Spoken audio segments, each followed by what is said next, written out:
มาหาหมอมือนี้มีเรื่องให้ซอยมาหาหมอมือนี้มีเรื่องปรึกษาหอบเอาใจพังอย่างละทงมากับน้ำตาที่บ่หูมือเศร้าไหลให้ปรึกษาแนมหมอพ่อสิมีบ่อยากแก้ห้องให้ตั้งแต่ถือเขาทิมไปน้ำตามันไหลบ่เศร้าให้ปรึกษาแนมหมอพ่อสิมีบ่อยากแก้หักเขา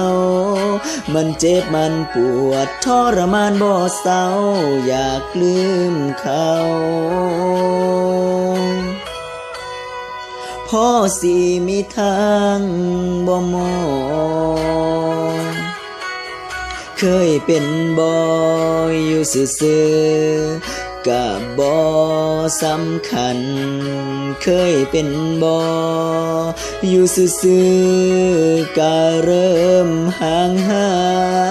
ยจนได้หูความจริงว่าแฟนเฮาลอยมีใหม่มันสิตาย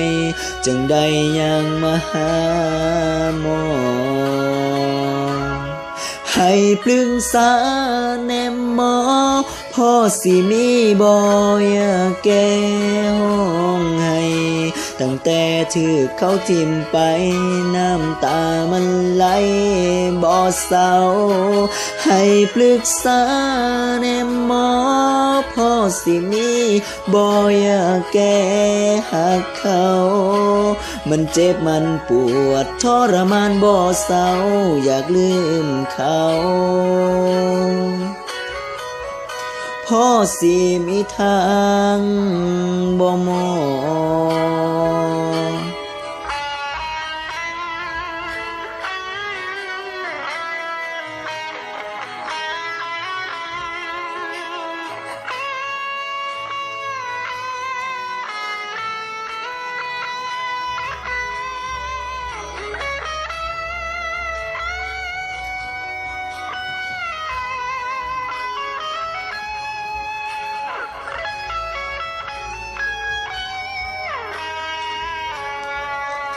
เคยเป็นบ่อยู่ซื่อๆก็บ่สำคัญเคยเป็นบ่อยู่ซื่อๆก็เริ่มห่างหายจนได้หูความจริงว่าแฟนเฮาลอยมีใหม่มันสิตายจังได้ยังมาหาหมอให้ปรึกษาแนมหมอพ่อสิมีบ่อยากแก้ห้องให้ตั้งแต่ถือเขาทิมไปน้ำตามันไหลบ่เศร้าให้ปรึกษาแนมหมอพ่อสิมีบ่อยากแก้หักเขามันเจ็บมันปวดทรมานบ่เศร้าอยากลืมเขาพ่อสิมีทางบ่มองมันเจ็บมันปวดทรมานบ่เศร้าอยากลืมเขา